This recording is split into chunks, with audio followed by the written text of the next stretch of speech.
Our Lord General Nhlanhla Mkhwanazi himself namhlanje uyanyanzeleka into yoba avukele achabashele ukuyosabela ngoba ingathi izolo apha bokune tension inyana between i-taxi association kwaDukuza plus iMaphumula and into yakhona ingathi ifaka nezibhamu apho nema cartridges nje so ke wabakhona nje i-meeting nyana i-caucus meeting nyana nje apho yabakhomba ngomno ke phofu wathi ndizeke ndive nje into yoba kukhona itaxi okanye umuntu apha oye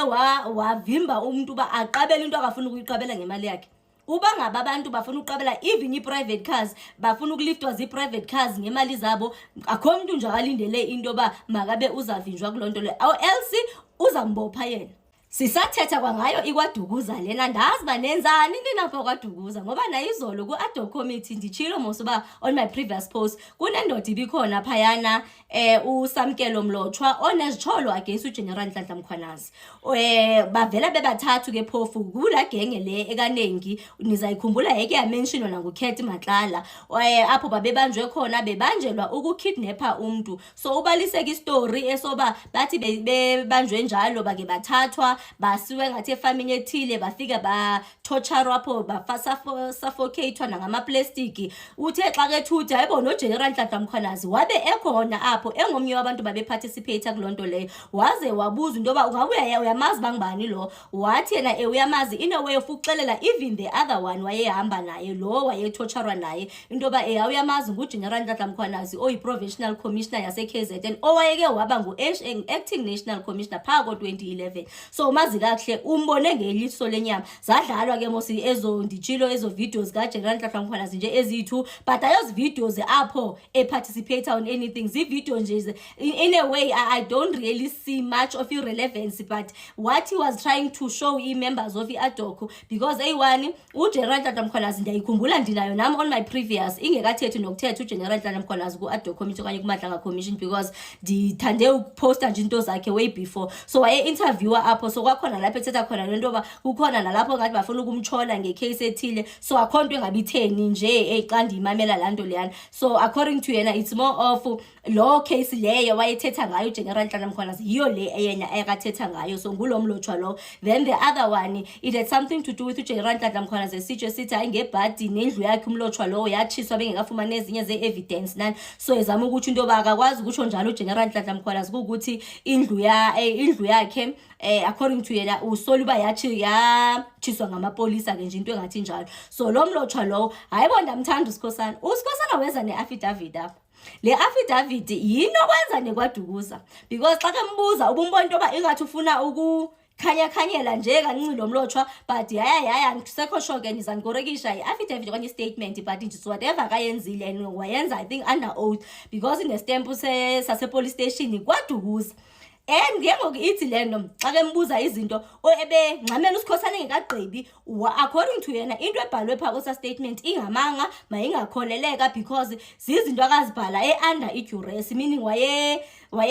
under stress under ubokoyika because wayesoyika into yoba basengaphinde bamtorturishe wabhala nje lonto bona babefuna bengamapolisa befuna into bayibhala so uye watsho nje into ezinjalo hayibo bafethu ndazithanda ezinye ze-MP zathi yintoni into kwenza ubucinga into bathina sizathemba wona over uGeneral Nhlanhla Mkhwanazi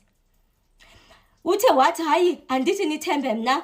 ndinixelela nje le nto mne ndifuna ukunixelela yona kwathi okay uyamazi uFadel Adams wathi since kukhona engathi ne-correspondence nyana akake waba nayo no-Fadel Adams nini ndeke wadla uzavela lapha ku-social media engumuntu nje uzama ukuzitsho ezitsholo zikaGeneral Nhlanhla Mkhwanazi before ezo-appear apha ku-ad-hoc committee phofu ke enabani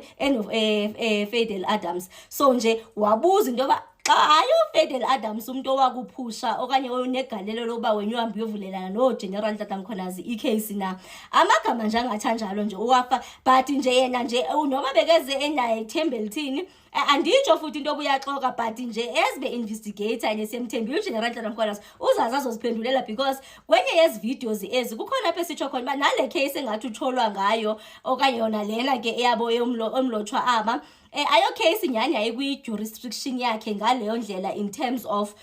reporting line ingathi kwayayi under i-DPCI under ama-Hawks not necessarily under i-SAPS le yakho uGeneral Nhlanhla Mkhwanazi so ngendlela kathethe ngayo nje so nje ndizama ukuthi uba hey ikwaDukuza ingathi sematheni. yeke lento eniyenzayo apho kwaDukuza. Awu bantu selilile ixesha ngingeseva nto ncam ngemtubatuba yami endiyithandayo.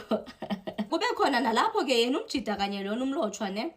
apho ebuzwa khona into yoba ke ngoku akunazi ii-favours because sidila nomcimbi wamimigulukudwe infiltrate isipolisa sethu apha. So ii-favours engabe unyenzelene zona nalo Nengi, hayi yena uNembi wayengamazi and nokumazi kwakhe even ezo case engabe zithethwa ngoNengi ayo case engabe ziyaphatheka because uNengi akakaze abe uyasentenswa and ngaphezulu uNengi lowo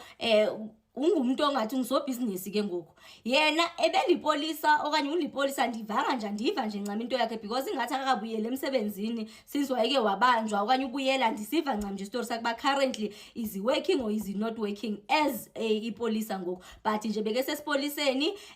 ye kumabhoda edila nomcimbi wamabhoda uNengi lo ke ngoku yena engumuntu engathi onamatraka edila nge-cross border wathi yena futhi akho favors akazenzele uNengi kwathiwa njani ngoba ezinye ii-truck ezizikaNengi bezihlala kwakho. That is a favor on its own because it's not everyone ozaba nama-privilege ukuthi ii-truck zakhe ziyogcinwa kwatata upolisa. So bebenawo nje and kuvela nento yoba ke ngoyingathi bangama-business partners noNengi. uNengi ke phofu otsholwa ngobu-kingpin